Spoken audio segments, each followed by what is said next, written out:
So, so here we are on this rather dreary morning. It's rather wet, rather dark, rather damp out there, and then I'm going to talk to you about tax. Maybe that might brighten your day up. I don't know. Let's wait and see. So are you ready for the 1st of April 2022 is the question. That's the subject of this morning. A very little brief introduction from me. My name's Paul Tofton. I'm a partner here at Forrester Boyd. I qualified, as it says there, in 2011. I've been with the firm over 15 years, and I've been a partner in the firm based in our Grimsby and Scunthorpe offices for about 5 years now. I have a particular expertise in sort of cloud accounting sector and making tax digital, hence why I'm doing this presentation this morning. I have a bit of a mixed bag in my portfolio, so I do have some small one-man band painter and decorator type clients, man with a van, right the way through to sort of national care home chains and everything in between. So covering a variety of sectors really. So that's just a little introduction from me. And then Forrester Boyd as well. There's no need to take notes on this. I'm not going to give you a test at the end or anything like that. Just a very brief introduction about Forrester Boyd. But you're all clients. You're all aware of Forrester Boyd, I'm sure. So just moving on to a bit of an introduction in terms of making tax digital and what is making tax digital. So we've got a little bit of information there on screen about MTD. So the whole premise of it was that HMRC wanted to make the tax system simpler. They want to close the tax gap, and the tax gap is the gap between what HMRC feel should be collected versus what all the taxpayers are actually reporting. So it's quite a significant tax gap. So they're trying to make it easier for people to submit VAT returns, tax returns, things like that. So it's a whole sort of encompassing system, and it started with VAT to begin with back in 2019. We'll come to a bit of the timeline in a moment. What MTD encompasses at the moment is the fact that we need to keep digital records. We've got to use software to submit returns to the revenue and basically keep real-time information. That real-time information also came in with pay-as-you-earn quite some time ago. People remember the RTI requirements if you've got any employees and things like that when that came in. So that there is a real push into moving to this real-time information, real-time record keeping. So this is what we're here to hear more about really. So making tax digital is affectionately known as MTD. So if I do refer to MTD, that's what I'm talking about. Who would have known really that there is an office for tax simplification? There is, and whether that division of the government is achieving its objectives is a matter for another day, I suppose. But here we're here to explore really. We explore on this slide really the perspective of MTD from the revenue perspective really. It's clearly a positive twist here because we're talking about how people can improve efficiencies, all the positive aspects of MTD. So clearly this is from HMRC's perspective. There may be a cynical view that Big Brother's watching us, that sort of thing.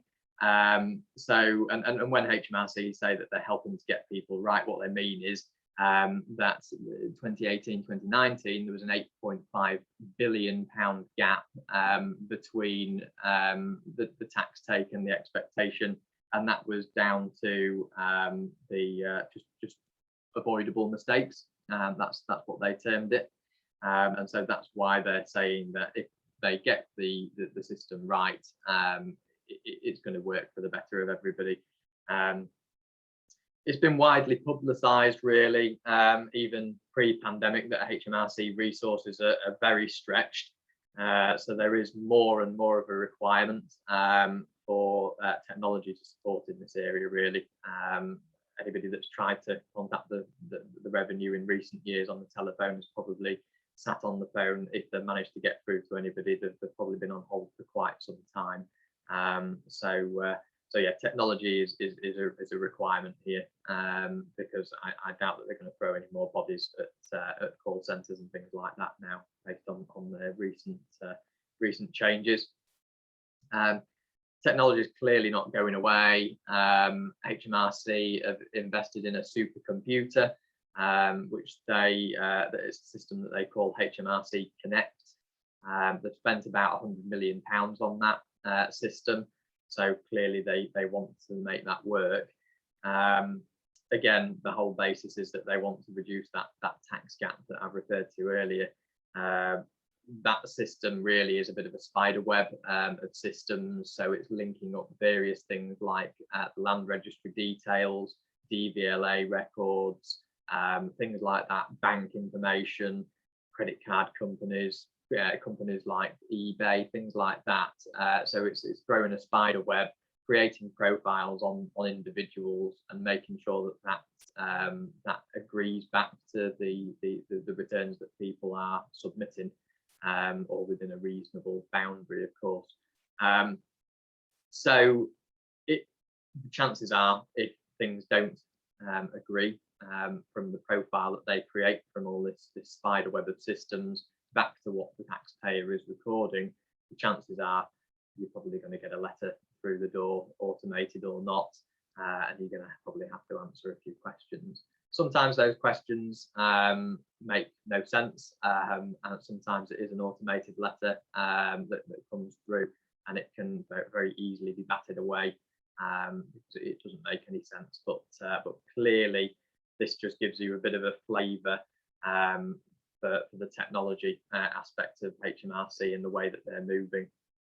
So bringing this back to making tax digital, given the first phase is now sort of well embedded in terms of other VAT registered businesses above the registration threshold, and that the scope is being widened, it's probably not advisable to start picket protest when really we probably should be making a virtue out of the necessity. We've got to take this on board, that this is the way that everything's going now.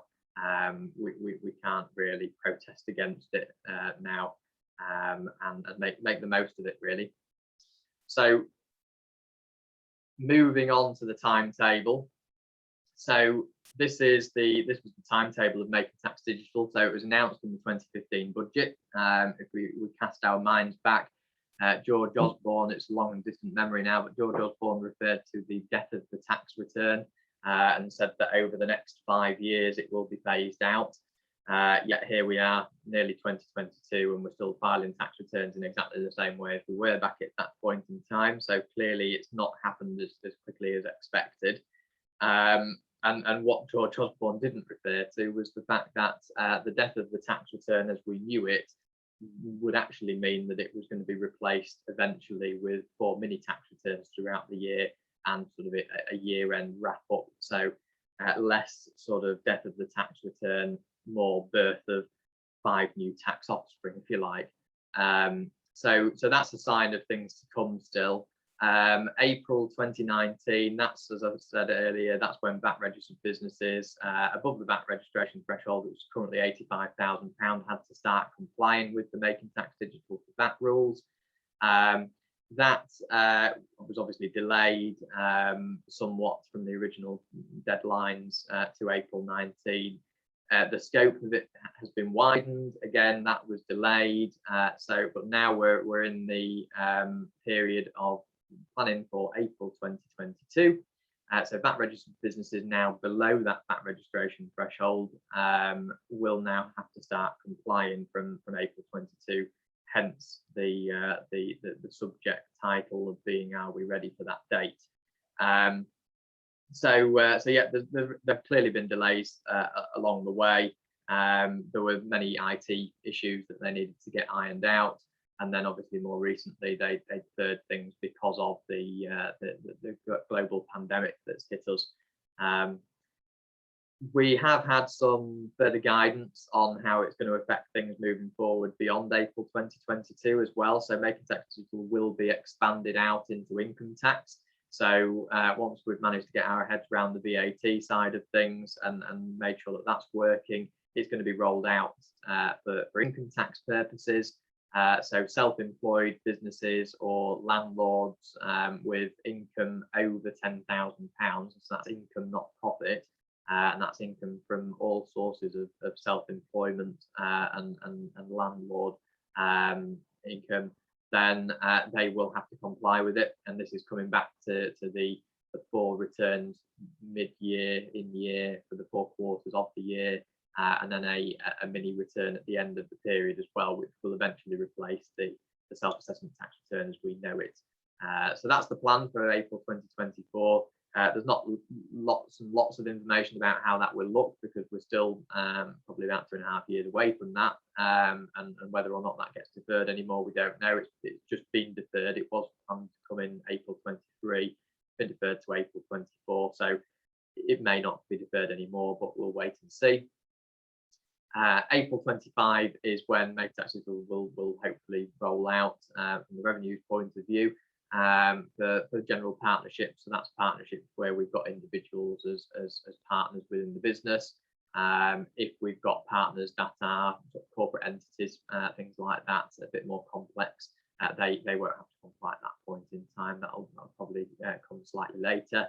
And Make Tax Digital for corporation tax, so if we're in a limited company structure, there is discussion that will come in no earlier than April 2026. It's not known really at this point in time about when that will happen.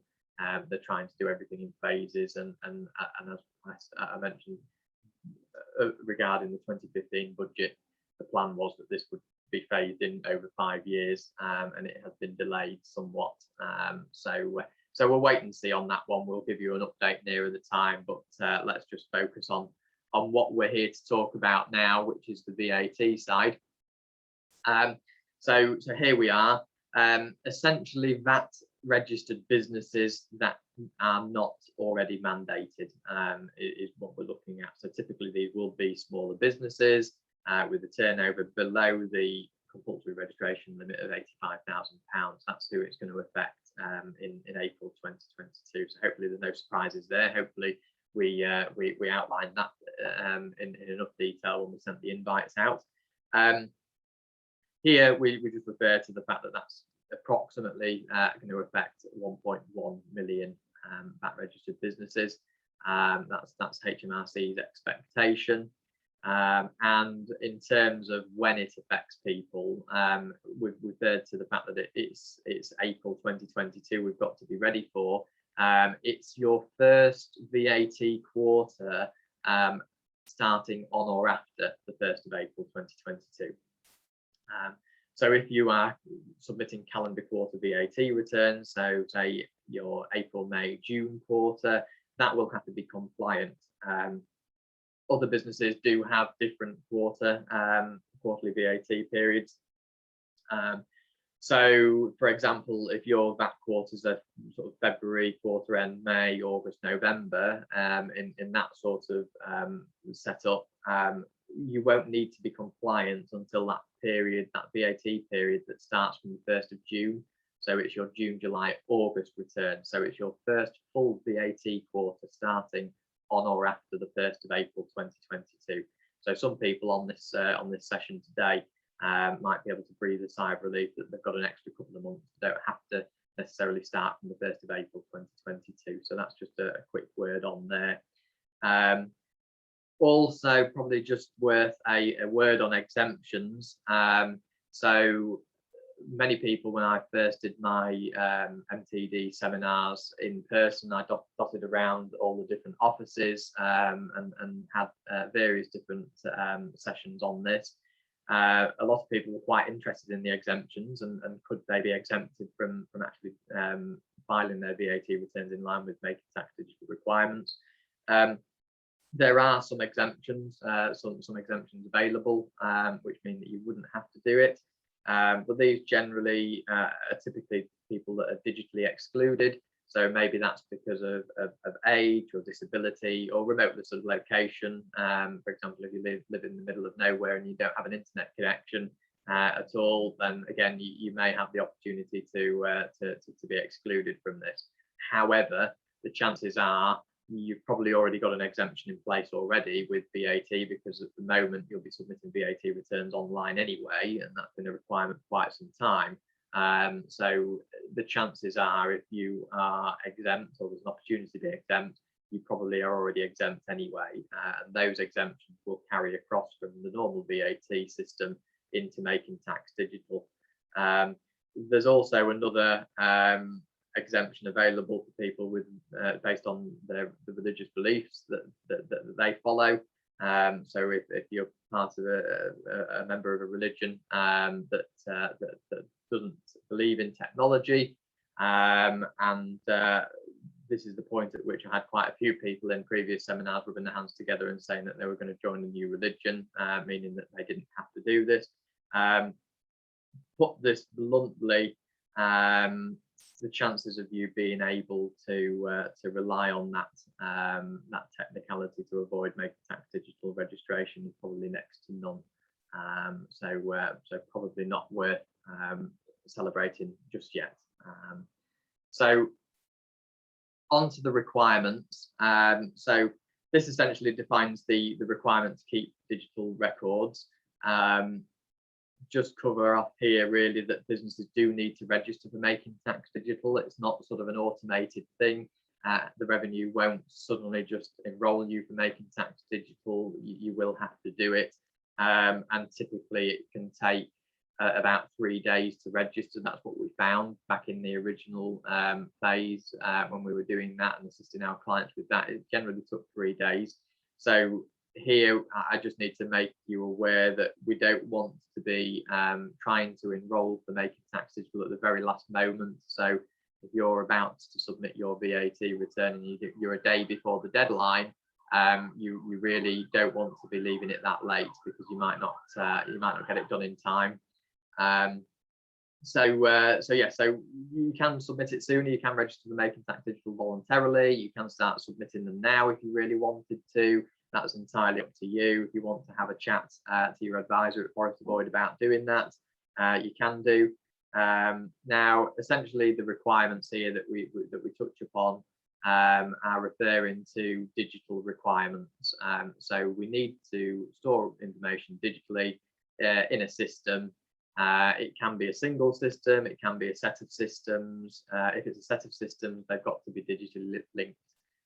So, for example, if we keep records in a separate sales system and then we submit our VAT return from a piece of software, we've got to be able to import that sales system information into that piece of software that will eventually submit our return to the revenue. So it's got to be digitally linked. We can't have any manual intervention along the route at all. And this is, again, coming back to the revenue view, that if we cut out manual intervention, it cuts out the risk of mistakes and errors. The software also has got to be capable of receiving HMRC communication. So typically the software should be able to receive notifications from the revenue to say sort of how much VAT is due and whether the account's in arrears and things like that. So there's got to be a system in place. And essentially, it's the information that forms your VAT return. So you'll all be used to seeing VAT returns, that 9-box return that used to be a green piece of paper that people used to fill out, 9-box return. Basically, all of the information that filters into that return and makes up the figures that go on those boxes needs to be digital. Is what we're looking at. So over onto the next slide here, what records do I need to keep? So we sort of touched upon this a little bit on the previous slide, but for a standard business, essentially the requirement covers all the information that's delivered in the VAT return that you normally submit, really. So on your typical VAT return, there is at the top of your return your VAT number, your business trading address, your business name, that sort of thing, and that's what we mean by designatory data, or that's the revenue terminology. So if you see that anywhere, that's what that means. And then essentially the supply is made and the supply is received. So and the data that supports that. So the time, the value of the supply, the rate of VAT being charged to your customers, and equally the time and value of the supplies received, the amount of input tax that you're claiming, that sort of thing. So typically that will be a net sales figure for each sale that you're making. It will be the VAT component, it will be the time of that supply, the VAT rate charged as well, and similarly for the data for goods and services received as well. Just a bit of a brief word on a bit more of the detail on this. If you happen to supply on an invoice the various items on a single invoice, it might be that you're sort of a high volume dealer, just sort of low value. You could probably just sort of avoid asking this question later on, I guess. That invoice may consist of 20 odd lines or something like that. So rather than sort of getting that information into the VAT return and keying that information in line by line, you can summarize the invoice. So each invoice can be summarized into totals based on the taxable total. So if everything on that invoice is taxed at 20%, you can literally just put a total in, and that satisfies the data requirements. There's slightly different rules for flat rate schemes and retail schemes. So if you do use one of those schemes, feel free to ask a question later on or speak to your advisor. I'll not cover that up now because it generally doesn't affect a lot of people. And on the purchases side, if you actually record the data from a supplier statement, again, as opposed to all the individual invoices that might be sort of a high volume of invoices, the revenue are encouraging people to put all that data in sort of a line by line. However, they've recognised that actually that's unnecessary pressure and administration burden on people. And again, based on the fact that if your VAT is all charged at exactly the same rate on those supplier invoices, they will allow you just to enter a supplier statement in total, as opposed to all the individual entries that support it in the background. Any adjustments as well. So if you've got if you do adjust your VAT return for whatever reason, and that might be things like partial exemption, you'll know if that applies to you. Again, it doesn't apply to the majority of people, but any adjustments that you do make to a VAT return as well, they all need to be stored digitally as well. Not necessarily the information that you use to calculate the adjustment, but the adjustment itself does need to be in the software generally. The question here then, how do I keep digital records? So there's a couple of different ways, and this sort of works based on what we were talking about earlier. So accounting packages may be sort of a single system that we're using there, that's all encompassing. It can be systems that you may have heard of, like Xero, QuickBooks, Sage, for example. You can record your sales invoices, purchase invoices, reconcile your bank, that sort of thing, in those packages, and use that software to submit the VAT return. So it's all in one system. The other option is spreadsheets. So we did get this question asked a lot back in the first phase of making tax digital for VAT. Could I still use my spreadsheets? That's fine. You can still use spreadsheets. Spreadsheets do qualify as digital records, but that spreadsheet needs to be API enabled. So removing that jargon, it means that it's got to be able to connect to HMRC system and submit that VAT return up to the revenue. A standard spreadsheet will not be. but there's plenty of systems out there that you can sort of subscribe to continue to use that spreadsheet. Or we can use a piece of bridging software. So again, if you are quite keen on retaining spreadsheets and that's the way that you've always done things, you can continue to use those as long as you're meeting all the other requirements of the data that's in there, and we can support you on that, making sure that that's right. You can send that spreadsheet across to us, for example, and we can submit that for you using a bridging software solution. We can import those figures into a piece of software which will then submit it to the revenue and remain compliant. So for those people that are really not on board with making that change to a new accounting package as such, just a word on that spreadsheets can still be used. We've just got to tweak the way that we do it. If things like QuickBooks and Xero, they are cloud-based, so they will update the systems regularly. It's like a subscription payment that gets paid out, typically £20 to £30 depending a month, depending on what system you use. Some of the subscriptions can be lower if we just need sort of a VAT cash book option and things like that. So there's a range of prices depending on the requirements that we need. So again, to look at your specific situation, if you just speak to one of the team, and we can look at that for you if you're interested in finding a bit more out about those. Things like Sage, we've just got to be careful about making sure that if we have got sort of an old version of Sage that we've been using since the year dot, chances are that will not be MTD compliant, and we will have to actually look at either moving on to a different system or upgrading the Sage to the latest version.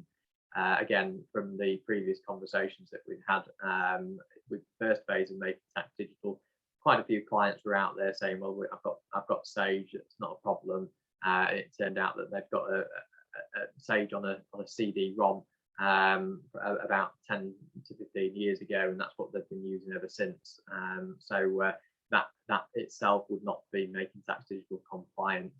So please, if you think that applies, do speak to us in sufficient time.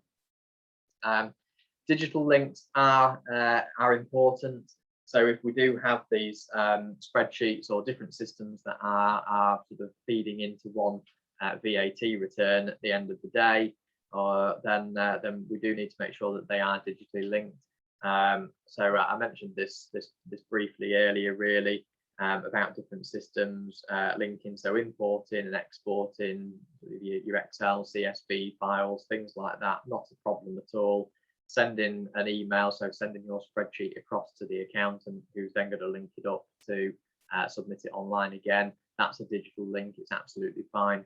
What doesn't qualify as a digital link is where we start manual intervention with things, and equally things like copy and paste it out of one document into another. That is not a digital link, so we do need to be mindful of that.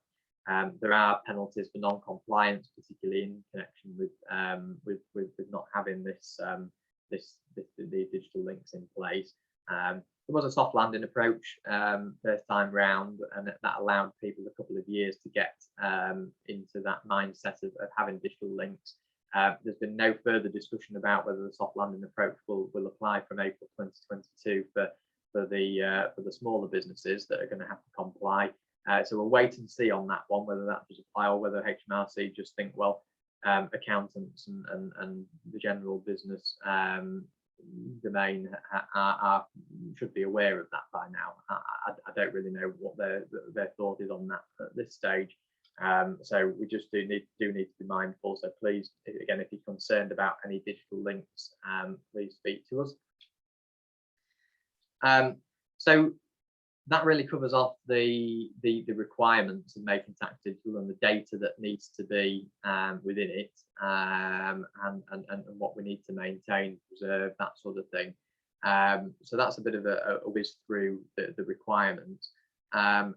And then sort of this second half of the discussion today, what I wanted to cover off was what the benefits are really of moving into sort of a cloud system, and whether we can make the most of this really. So there's a few benefits here that we're going to just talk through briefly. I mean, essentially, we've seen what we've got to do, and even if we don't agree with the requirements to do it, then we've just got to learn to accept it. Unfortunately, that's the situation that we're in. In terms of that virtue out of necessity comment that I made earlier, I've got this brief overview really to cover off how it could potentially help us. So I'll run that through with you now. Management information then, so systems like Xero, systems like QuickBooks, the cloud systems, they're online, there's various dashboards and the ability to get up-to-date profit and loss information out of there, various reports to find out who owes us money and who we owe money to, and things like that. So if we're looking to use a cloud system to meet our obligations, we can tap into sort of this real-time accounting reports that are generated from a well-maintained system. Some businesses might not have a need for all these different reports and for certain elements of these, particularly if we're running quite a basic system. Again, if we're running things like a shop where customers don't owe us money from one day to the next, it's a cash-based business or something like that, we might not need to know who owes us money, but these tools are here. So it can aid us in collecting cash, managing our cash flow generally, planning supplier payments effectively as well. So if we know who we owe money to, we can plan dates in about when we're going to pay those suppliers. It also, by being able to tap into some of these profit and loss reports and things like that, it gives us a bit of a flavour for where we are at any point in the year. So if we want to run a report partway through the year, look at the year-to-date performance, we can do, and that can aid a discussion with your advisor during the year. And establish where we are, what potential is for the foreseeable few months up to year end or something like that. There's plenty of opportunities to look at management information from these reports, and it's going to be much easier or much better, much more effective than looking at things historically after year end, after things have happened. This is probably looks like the start of a bad joke, really, the tax man and the bank manager, and keeping both of these people happy can be a bit of a task.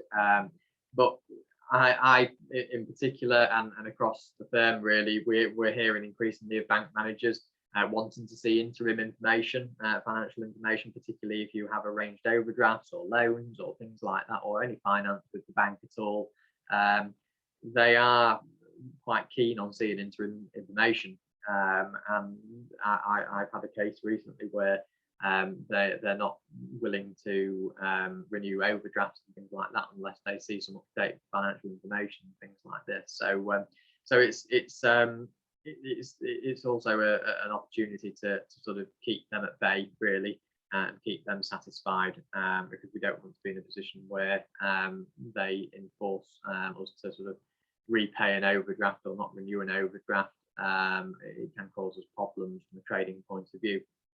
So if we've got reconciled bookkeeping records, then there's no delay in starting off this process and producing some interim financial information and being able to provide that to the bank manager. So it can mean that the accounts that are produced rather efficiently, keeping these sort of people happy. Meeting during the year, as I mentioned on the previous slide as well, is really useful, because looking at the year-to-date performance, promoting sort of a good opportunity to provide some tax planning. So if we know where we are at sort of the 9 or 10 month point year to date, we know how much profit we've made, we can then make some informed decisions. Do we then know what our likely tax bill is going to be? We can sort of run a quick calculation on that. We can assist you in planning for that. If it means that actually it might be a suitable time, for example, to make a pension contribution, or even buy a new van for the business, for example, something like that. Something that maybe is planned for the next year or something. It might be an opportunity to bring that forward and then plan for saving that tax before the year end, rather than waiting until after. So there's plenty of opportunities there as well with these sort of systems. So yeah, some useful opportunities there. Less paper is another benefit. So we're operating in a much more environmentally conscious world nowadays, with all these different carbon reduction targets that are always in the press regularly. Obviously, we've got this other event going on in Glasgow at the moment as well, which is similar, on a similar vein. HMRC changed their viewpoint on the record keeping side of things. So in terms of keeping records, generally for VAT, we know that the rule is to keep our records for 6 years. That sometimes means that many of our clients have an archive room that's just full of boxes and full of paper.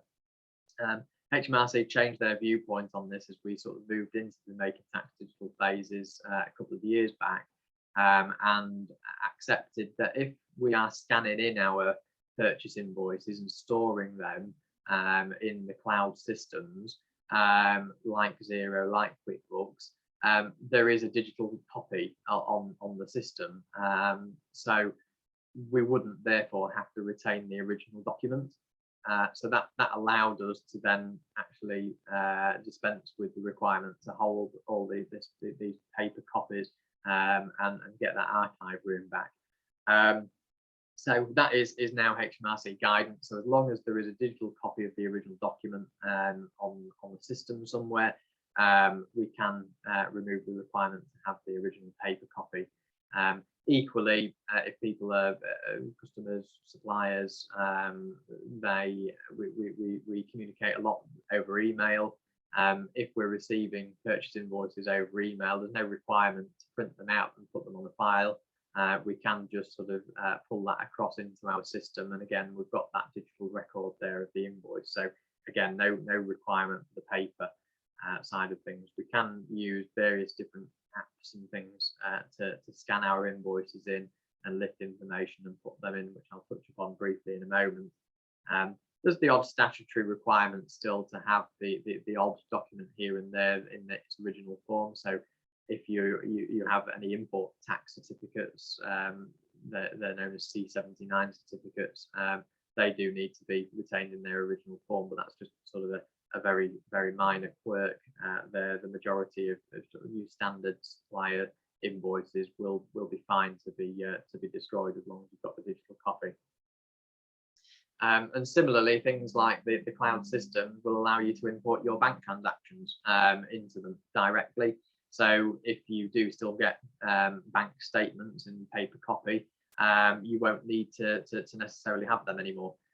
You can switch those off. I know a lot of banks do charge for them. I know I had a client up until recently that was still paying a bank charge every month for weekly bank statements to come through. Very few transactions on them. So again, it's an opportunity to save a little bit of cost there as well if you're paying for the bank statements to come through. Improved cash flow then. So cash is king, as they say.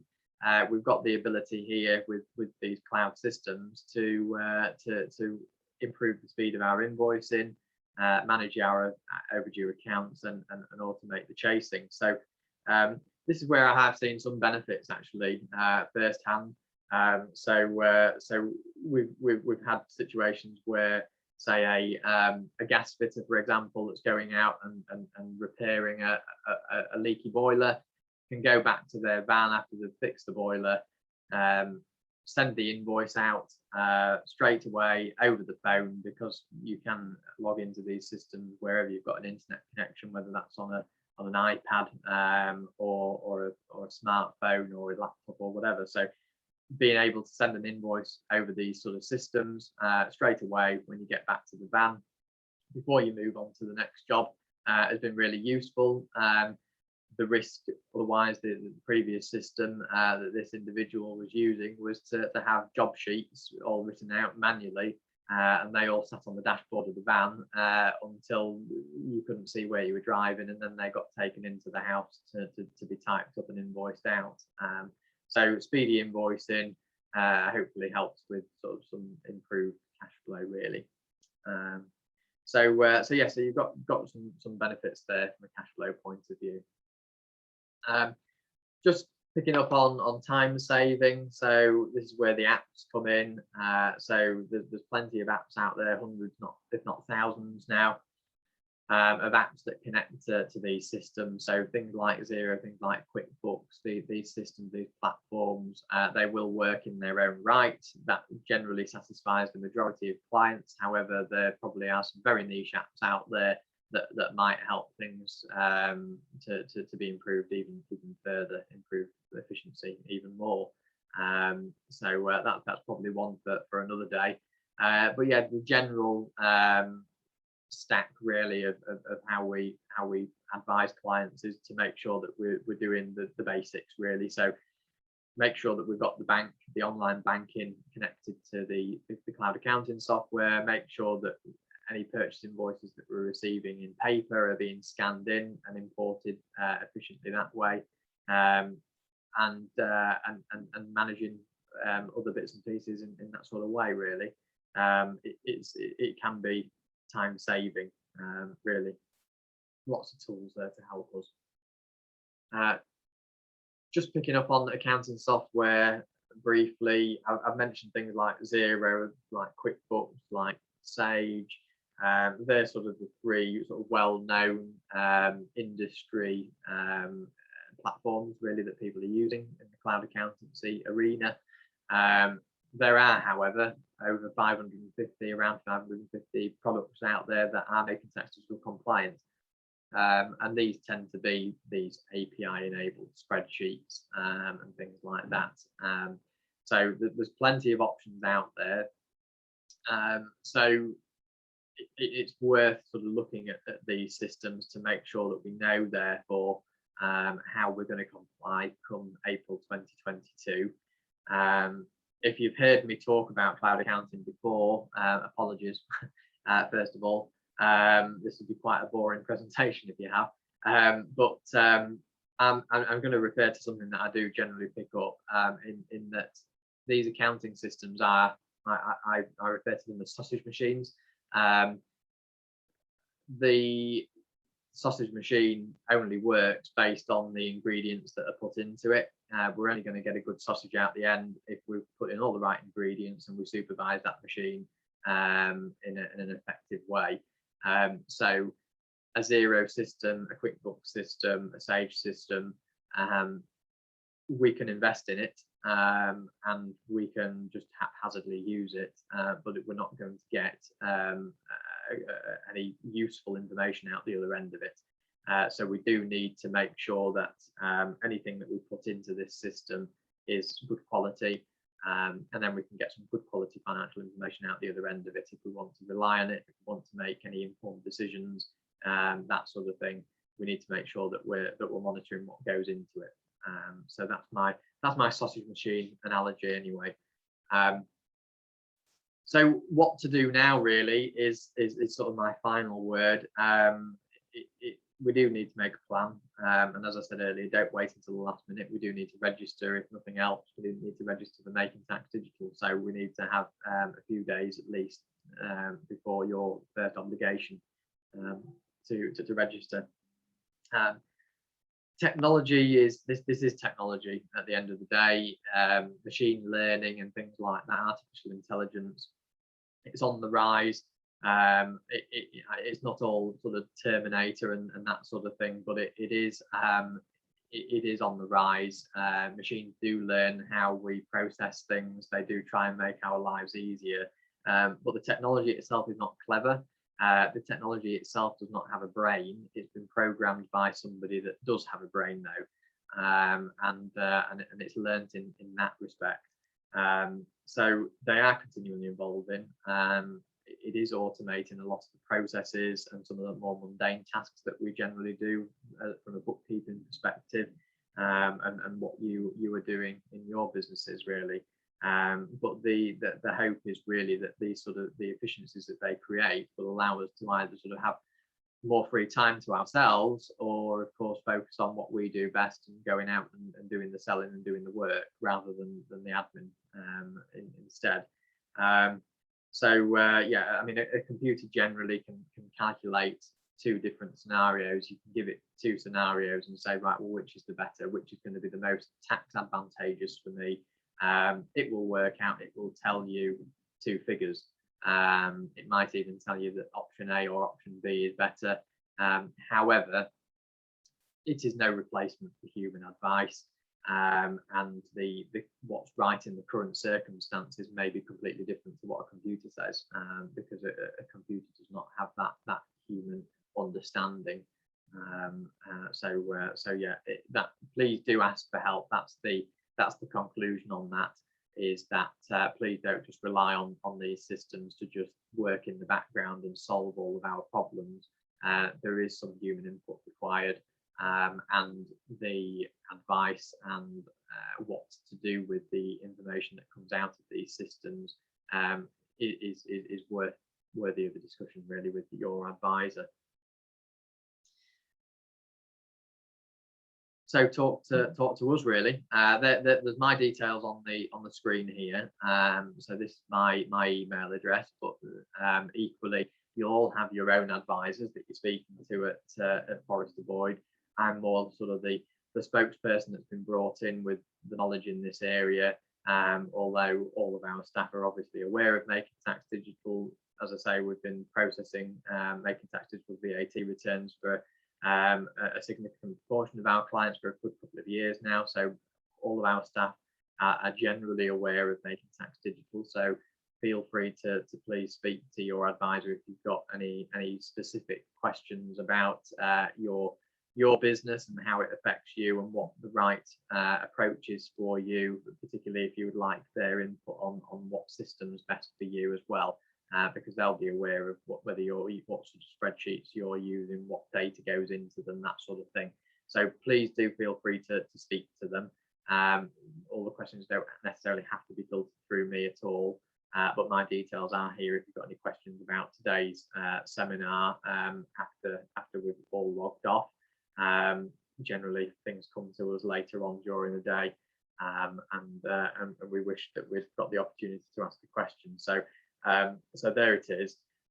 What we're going to do now is just sort of close off the recording, and then what we'll do is move to any questions in sort of an open forum, and that aren't going to be are not going to be recorded or distributed anywhere.